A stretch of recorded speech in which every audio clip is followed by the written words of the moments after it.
Hello viewers, welcome back to my channel. আপনারা দেখছেন বনানীর স্বপ্ননীর। আজ আবারও একটি মিষ্টির রেসিপি নিয়ে এসেছি।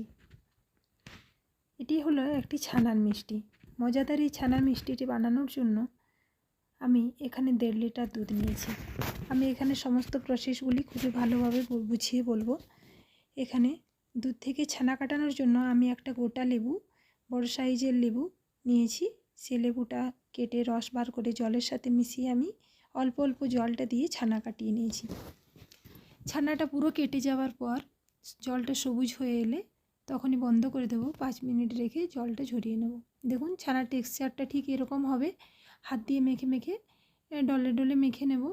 আর খুব বেশি স্মুথ করে মাখতে যাবেন না, যেন রসগোল্লার মতো মাখাটা না হয়। রসগোল্লার মাখাটা খুবই মসৃণ হয়, এক্ষেত্রে অতটাই মসৃণ করার কোনো দরকার নেই। কিছুক্ষণ মেখে নেওয়ার পর দেখুন আমি কিভাবে মেখেছি। এরকম করে আবার অনেকক্ষণ ধরে মাখিনি, কিছুক্ষণ একটুখানি মেখে নিয়েছি। এরপর ছানাটা পুরো মসৃণ করে মেখে নেওয়ার পর আমি এতে 2 চামচ সুজি আর 2 চামচ ময়দা দেব। এখানে আমার 500 গ্রাম মতো ছানা আছে। এখানে আমি 4 চামচ সুজি আর ময়দা নিয়েছি। পরিমাণটা হবে 20 থেকে 25 গ্রাম মতো। আর দেব 4 চামচ চিনি আর 4 চামচ ঘি।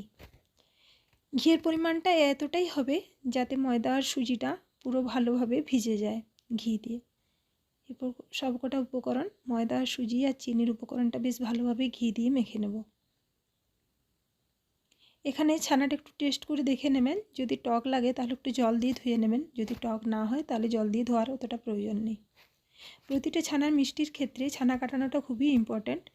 ছানা খুব বেশি অনেক বেশি নরম হলে এই মিষ্টিটা বানানো একটু অসুবিধা হয়।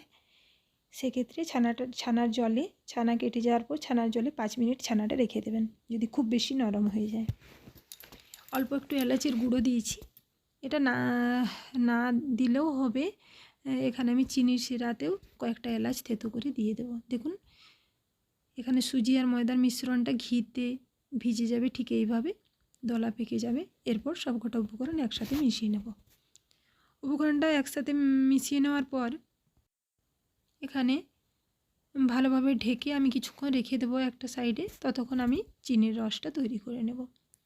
চিনির রসটা বানানোর জন্য আমি এখানে 2 বাটি চিনি আর 4 বাটি জল নিয়েছি। আর একটা কথা, ছানার এই মিশ্রণটা কিছুক্ষণ রেখে রাখা খুবই দরকার, যাতে আমি এখানে সুজি নিয়েছি, সুজিটা তাতে একটুক্ষণ ফুলে যাবে, তার জন্য কিছুক্ষণ রেস্টে থাকার দরকার। এখন চিনির রসটা ফুটিয়ে নেব। দেখুন জল দিয়ে আমি কিছুক্ষণ বেশ ভালোভাবে জাল দিয়ে নেব। এতে কয়েকটা ছোটো এলাচ থেতো করে দেব।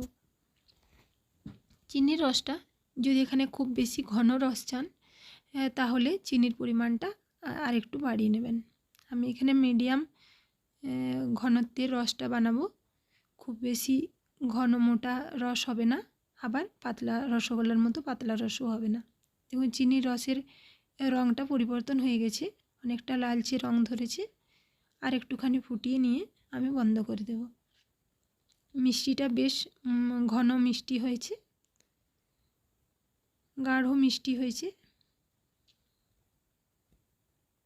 দেখুন রঙটা ধীরে ধীরে পরিবর্তন হচ্ছে। আমি এরপর রসটা বন্ধ করে দেব। এবার ছানার মিষ্টিগুলো আমি এক এক করে গড়ে নেব। বিভিন্ন শেপে ছানার মিষ্টিগুলো আমি গড়ে নেব। আপনারা ইচ্ছে মতন শেপ দিয়ে গড়ে নেবেন, লম্বা, চৌকো বা গোল, এভাবে গড়ে নিয়ে সবকটা মিষ্টি দেখুন এইভাবে ধীরে ধীরে আমি গড়ে নেব।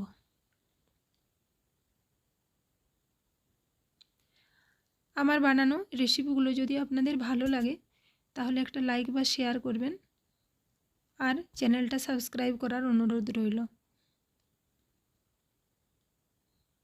আর কমেন্টে জানাতে ভুলবেন না কেমন লেগেছে। দেখুন আমার সবকটা মিষ্টি এভাবে গড়ে নেওয়া হয়ে গেছে। এখন আমি কড়াইতে সাদা তেল আর ঘি গরম করে মিষ্টিগুলো এক এক করে ভেজে নেব। এখানে একটা কথা, ঘি দিয়ে বানালে যে কোনো ছানার মিষ্টি খুবই টেস্টি হয় বা খেতে খুবই ভালো লাগে।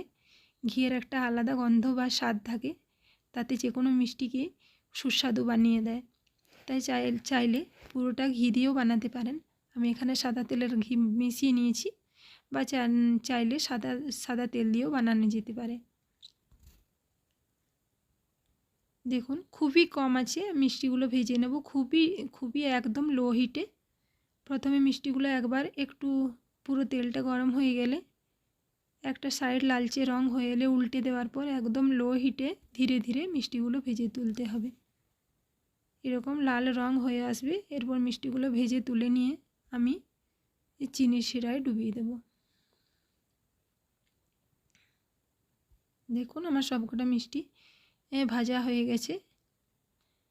আমার সবকটা মিষ্টি হয়ে গেছে, দেখুন রস পুরো টেনে নেওয়ার পর এরকম দেখতে হয়েছে। আপনাদের কেমন লেগেছে জানাবেন। ধন্যবাদ।